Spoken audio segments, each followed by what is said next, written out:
Dojo's Nation, it's Kyoshi Brent Crisci here for another Technique Tuesday. It is hot here. We're having a heat wave on the East Coast. I hope you're warm where you are and you're being safe.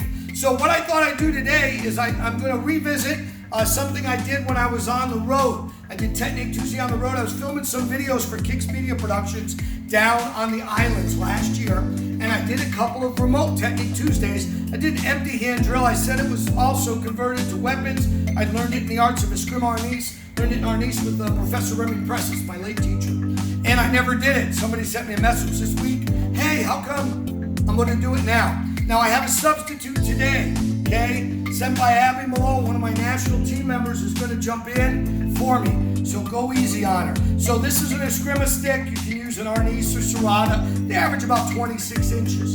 Come on in, man. Do whatever bow you know. Awesome. So to review the rolling pattern, we'll do an empty hand first. Yeah. Oh, I didn't tell you about that. Come close.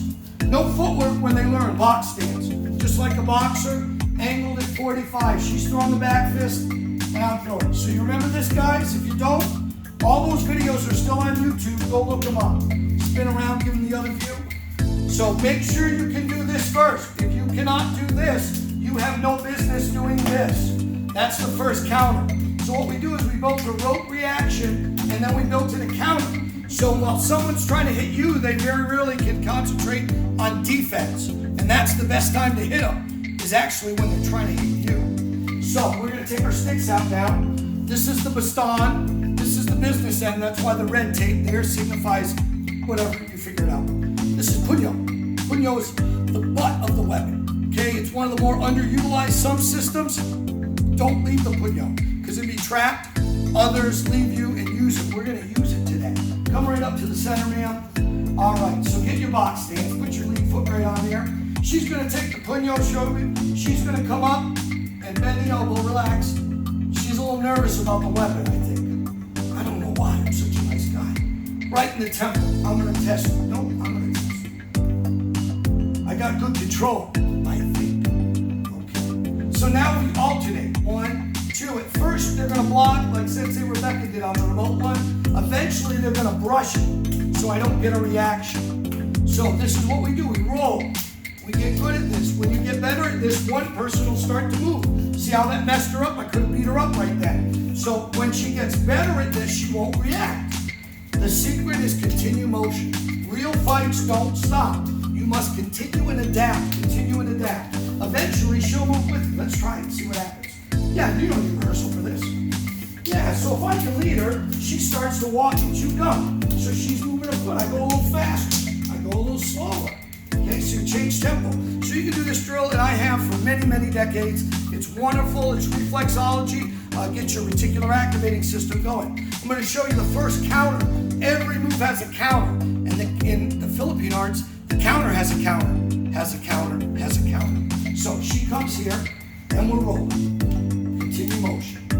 When she touches my arm, I go underneath.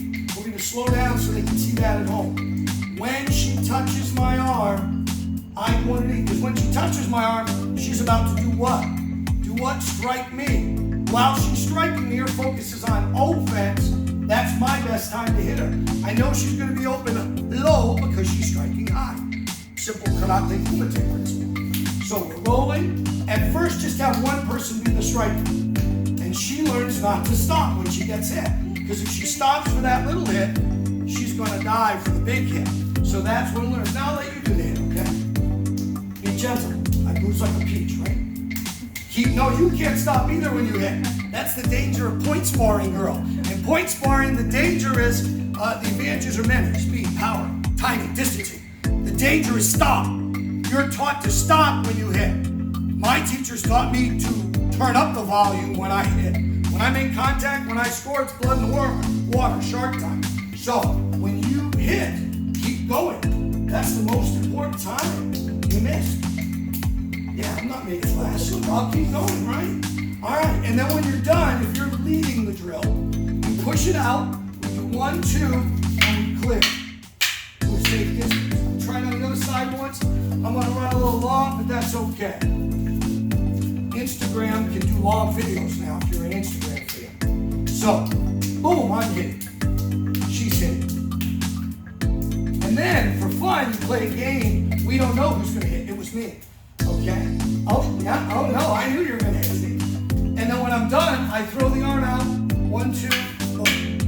All right. So, thank you, man. You did awesome. Okay. So, that's a little drill. It's based in the Philippine art, traditionally, art called Hubad Lubad. Hubad Lubad. I have 16 patterns from the Hubad Lubad system. But I learned it, like I said, it's what I call universal key.